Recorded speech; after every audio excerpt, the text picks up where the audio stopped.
Price Lord. எப்படி இருக்கீங்க? சந்தோஷமாக இருப்பீங்கன்னு விசுவாசிக்கிறேன். இந்த நாளிலும் ஆண்டவர் கொடுக்குற ஒரு வார்த்தைக்கு நேராக போகலாம். நான் 2 வாரங்களுக்கு முன்பாக நான் பாலக்காடு பகுதியில் ஊழியம் செய்கிறதற்காக நான் போயிருந்தேன். அந்த நேரத்தில் அந்த சபையின் போதகர் அந்த திருவிருந்தின் நேரத்தில் அவர் ஒரு வசனத்தை சொன்னார். அது என் இருதயத்தை மிகவும் தொட்டது. அந்த வசனத்தை உங்களிடமும் நான் பகிர்ந்து கொள்ள விரும்புகிறேன். அந்த வசனத்துக்கு நேராக நம்ம போகலாமா? லூக்கா 22ஆம் அதிகாரத்தின் 21 24 வசனங்களை நான் வாசிக்கிறேன். பின்பு இதோ என்னை காட்டி கொடுக்கிறவனுடைய கை என்னுடனே கூட பந்தியில் இருக்கிறது. தீர்மானிக்கப்பட்ட மனுஷகுமாரன் போகிறார், ஆனாலும் அவரை காட்டி கொடுக்கிற மனுஷனுக்கு ஐயோ என்றார். அப்பொழுது அவர்கள் நம்மில் யார் அப்படி செய்வான் என்று தங்களுக்குள்ளே விசாரிக்க தொடங்கினார்கள். அன்றியும் தங்களில் எவன் பெரியவனாயிருப்பான் என்று அவர்களுக்குள்ளே வாக்குவாதம் உண்டாயிற்று. இந்த வசனத்தை படிக்கும்போது நம்மளும் நார்மலாக தான் படித்தோம். ஆனால் அந்த ஊழியக்காரர் மூலமாக சொல்லப்பட்ட அந்த வார்த்தையின் இருதயத்தை மிகவும் தொட்டது. 22வது வசனம் வரைக்கும் ஆண்டவர் சொல்கிறாரு, இதில் பந்தி இருக்கிற ஒருத்தர் தான் என்னை காட்டி கொடுக்குறார். 23வது வசனத்தில் சொல்கிறாங்க, யார் இதை செஞ்சது? எல்லாம் பதைக்கிறாங்க, ஐயோ குத்தப்படுறாங்க, யார் இந்த காரியத்தை பண்ண போகிறாங்க அப்படின்னு சொல்லிட்டு தங்களுக்குள்ளே அவர்கள் பேச தொடங்கினார்கள் என்று விசாரிக்க தொடங்கினார்கள் என்று வசனம் சொல்லுகிறது. ஆனால் 24வது வசனத்தில் பாருங்கள், உடனடியாக அவர்கள் இருதயத்தில் அவை பதைத்த அந்த பதைப்பு ஒரே நிமிடத்தில் அதை அடங்கி விடுகிறது. அடங்கி விட்டதுக்கப்புறம் அவங்க சொல்கிறாங்க, அஞ்சியும் தங்களில் எவன் பெரியவனாய் இருப்பான் என்று அவர்களுக்குள்ளே வாக்குவாதம் உண்டாயிற்று. உடனே சுயம் அங்கே மேலோங்குகிறத நம்ம பார்க்குறோம். இது அவர் சொல்லும்போது அவர் எப்படி சொன்னார்னா, நம்மளும் நேற்றெல்லாம் சர்ச்சுக்கெல்லாம் போயிட்டு வந்தோம், நிறைய ஆண்டவருடைய வார்த்தை கேட்டோம், குத்தப்பட்டோம். ஆண்டவர் இன்றைக்கு எனக்காகவே பேசினார், எனக்காகவே இந்த காரியத்தை செய்தார், இனி நான் ஆண்டவருக்காய் வைராக்கியமாக இருப்பேன் என்று அநேக பொருத்தனைகளை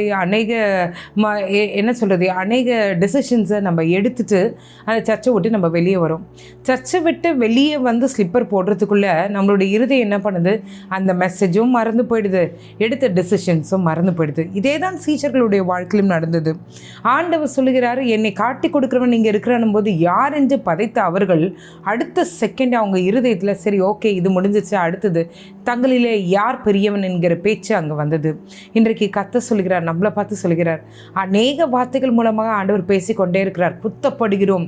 இன்றைக்கு கர்த்தர் என்னோடு பேசினார், என்னை திடப்படுத்தினார், என்னை வளப்படுத்தினார் என்று நிறைய மார்த்தட்டி கொள்கிறோம். ஆனால் உண்மையை சொல்ல பார்த்தோன்னா எந்த காரியமும் நடக்கிறது இல்லை. எதுவுமே நம்மளுடைய வாழ்க்கையில் அதன்படி நம்ம செய்கிறதே இல்லை. யோசிச்சு பாருங்களேன், அடுத்த 2 நிமிடத்தில் என்ன மெசேஜ் கொடுத்தார் என்பதும் மறந்து போயிடுது, என்ன நம்மளை திருத்தி கொள்ளணும்னு நினைக்கிறோமோ அதுவும் மறந்து போயிடுது.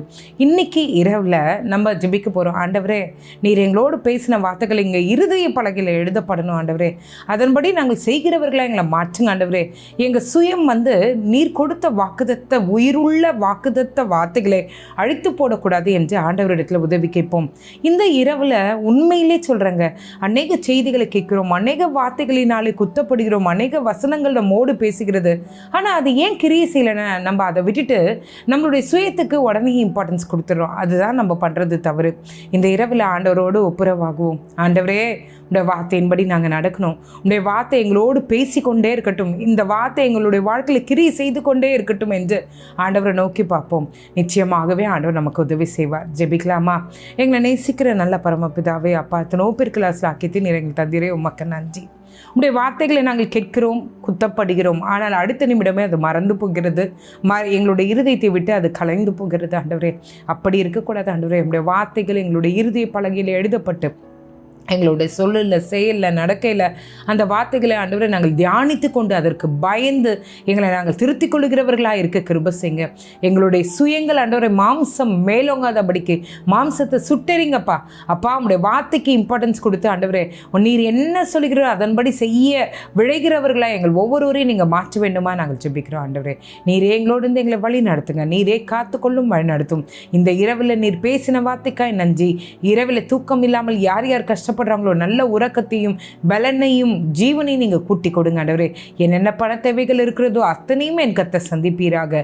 நீரே எங்களோடு இருந்து இடைப்படுங்க. மீட்பர் இயேசுவின் மூலம் ஜெபம் கேளும் நல்ல பரமபிதாவே. ஆமென், ஆமென், ஆமென். God bless you.